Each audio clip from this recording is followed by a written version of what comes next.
বাংলার ফুটবল ময়দানে এরিয়ান ক্লাব আর রঘু নন্দী প্রায় সমার্থক শব্দ। দীর্ঘদিন ধরে এরিয়ান ক্লাবের দায়িত্ব সামলেছেন রঘু নন্দী। সম্প্রতি 2020 সালে গভীর স্নায়ু রোগে আক্রান্ত হওয়ার পর সেভাবে আর ফুটবল ময়দানে আসতে পারেন না, কিন্তু এরিয়ান ক্লাবের সঙ্গে তার দূরত্ব যেন কখনোই দীর্ঘায়িত হয়নি।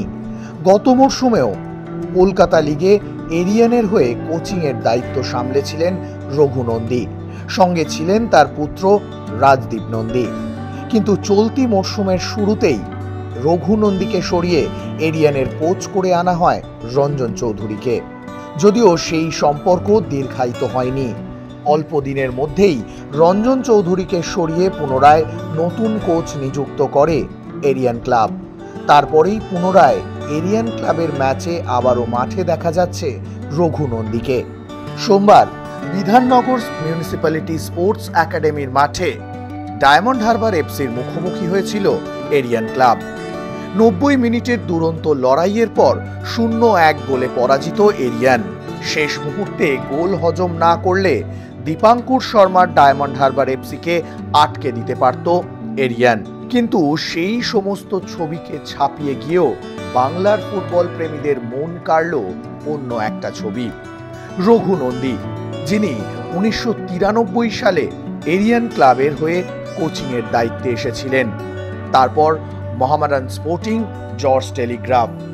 2010 সালে পুনরায় এরিয়ান ক্লাবের দায়িত্ব কাঁধে তুলে নেন। তারপর টানা 14 বছর এই ক্লাবের দায়িত্ব সামলেছেন তিনি। শুধুই কোচিং নয়, পাশাপাশি ক্লাবের দুঃসময়ে পাশে থেকেছেন, অর্থ সংগ্রহ করেছেন এবং ক্লাবের সুদিন আনার চেষ্টা করে গিয়েছেন। কিন্তু সেই মানুষটাই একসময় ব্রাত্য হয়ে গিয়েছিলেন এরিয়ান ক্লাবে। তবে আজকে যে ছবিটা দেখা গেল বিধাননগর স্পোর্টস একাডেমির মাঠে, সেই ছবিটা সত্যিই বোধহয় ফুটবলের প্রতি ভালোবাসার প্রকৃত নিদর্শন।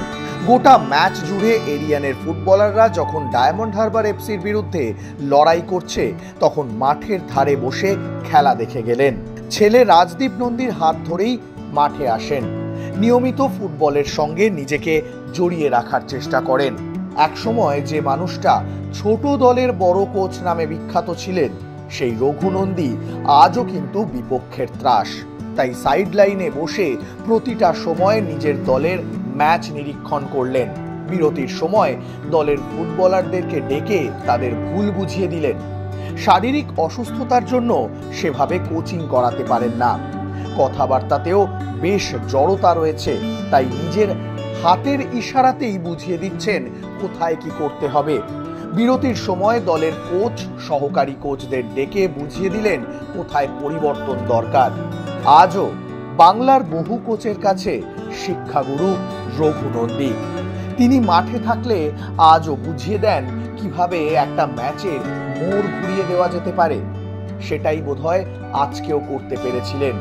শেষ 20 সেকেন্ডে রক্ষণের ভুলে গোল হজম না করলে ডায়মন্ড হারবার এফসির মতো শক্তিশালী দলকে আটকে দিতে পারত এরিয়ান। এর আগেও আমরা দেখেছি রঘু নন্দীর হাত ধরে বহু নামি দামি ফুটবলাররা উঠে এসেছেন এবং রঘু নন্দীর হাত ধরেই কোচিংয়ে হাত পাকিয়েছেন তার ছেলে রাজদীপ নন্দী। তিনিও কম যান না, তিনিও কিন্তু এরিয়ান ক্লাবের সঙ্গে অত্যন্ত ঘনিষ্ঠভাবে জড়িত। আজকে যখন ম্যাচ শেষ হলো, তখন দেখা গেল রঘু নন্দী, রাজদীপ নন্দীরা এগিয়ে আসছেন। সাংবাদিকদের মুখোমুখি হয়ে রাজদীপ নন্দী জানালেন, বাবা এমন একজন মানুষ যিনি ফুটবলের সঙ্গে কখনোই দূরত্ব বজায় রাখতে পারেন না। শারীরিক অসুস্থতার জন্য হয়তো সক্রিয়ভাবে কোচিং করতে পারেন না, কিন্তু সবসময় মাঠে আসার জন্য আগ্রহী হয়ে থাকেন। তাই আমরা কখনোই চাই না যে তিনি ঘরে বসে থাকেন, তাহলে হয়তো তার শরীর আরো অসুস্থ হয়ে পড়বে।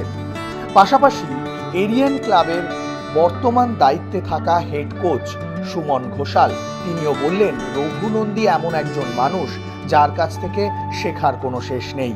তিনি বাংলার ফুটবল ময়দানের একজন কিংবদন্তি। তার হাত ধরে বহু কোচ, বহু ফুটবলার উঠে এসেছে।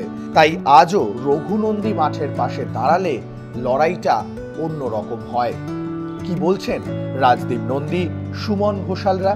চলুন শুনে নেওয়া যাক তাদের মুখ থেকেই। দেখো, একটাই কথা বলছি যে বাবার এই এরিয়ান ক্লাবের কোনো পুরনো নয়। এরিয়ান ক্লাব বাবা 93 থেকে করছে। মাঝে একটা 12 বছর পিরিয়ড জশ লিয়াবের কোচিংও করেছে। তারপরে আবার 2010 থেকে আবার এরিয়ানে কামব্যাক করছে। সেইখান থেকে যে টানা এই 2025 পর্যন্ত করছে। বাবা এই ডায়মন্ড হারবার ম্যাচে প্রত্যেকটা ম্যাচেই বেঞ্চে বসে, এবং ঠিক আছে শরীরটা একটু খারাপ হয়ে গেছে, কিন্তু তা হলো নিজের চোখটা তো আছে, সেই চোখটা দিয়ে নানান রকম সুমন দা, যেমন আমাদের সুমন ঘোষাল এখানে লাইসেন্স কোচ আছে, তার সে নিজের ছাত্র আছে, ঝন্টুদেব আছে এখানে, বাকি ছাত্র আছে, তাদের ছাত্রদের নিজেদের নিয়ে আজকে সেভাবে কাজটা করাচ্ছে। সবাইকে নানান রকম জায়গায় তারা ইনভলভ করে দিয়েছে। আমার মনে হয় যে বাবা একটা জিনিস, মাঠ ছাড়া তো বাঁচতে পারবে না। এই যতদিন মাঠে আসছে ততদিনই নিজের শরীরটা, যেদিনকে মাঠে আসতে পারবে সেদিনকে আরো মন ভেঙে যাবে। একটা জিনিস যে বাবার এখনো পর্যন্ত যে চেঞ্জিং বুদ্ধি বলো, আমাদের যে ফুটবল যে বুদ্ধি বলো, আমাদের ম্যাচ রিডিং বলো, সবার থেকে অনেক বেটার। তো সেই জন্য সবাই সাজেশন নেয়, যেমন এই লাইসেন্স কোচও সাজেশন নেয়, সবাই মিলে আমরা সাজেশন নিই, যেটা ডিসিশন নেয় সেটা সবাই মিলে সেটা ইমপ্লিমেন্ট হয়। এইটাই আমি এইটুকুনি বলতে চাই, এখন বাংলার এই দুটি চোখ সেরা চোখ। প্র্যাকটিস না করাতে পারলেও চেঞ্জিং ম্যাচ রিডিং এনার ধারে কাছে আর এটা একটু মানে বাড়িয়ে বলা না, বা একটু ও এক্সপিরিয়েন্স, এই যে তুমি বলছো না যে কী করে বলে, এর এক্সপিরিয়েন্সে তো 3-4টি করে টিম চ্যাম্পিয়ন করছে। সুতরাং এটা নিয়ে নতুন কিছু বলার নেই, আমাদের বাংলা সবাই জানে। আর এটা করে নতুন কিছু 5th division 4th division 3rd division থেকে লোকটা তুলে, এটা আমার মনে হয় বলাটা মূর্খমি। এটা 100% নন টেকনিক্যাল লোকেদের কাছে এটা বলতে হবে, টেকনিক্যাল লোকেদের কাছে এটা বলতে হবে।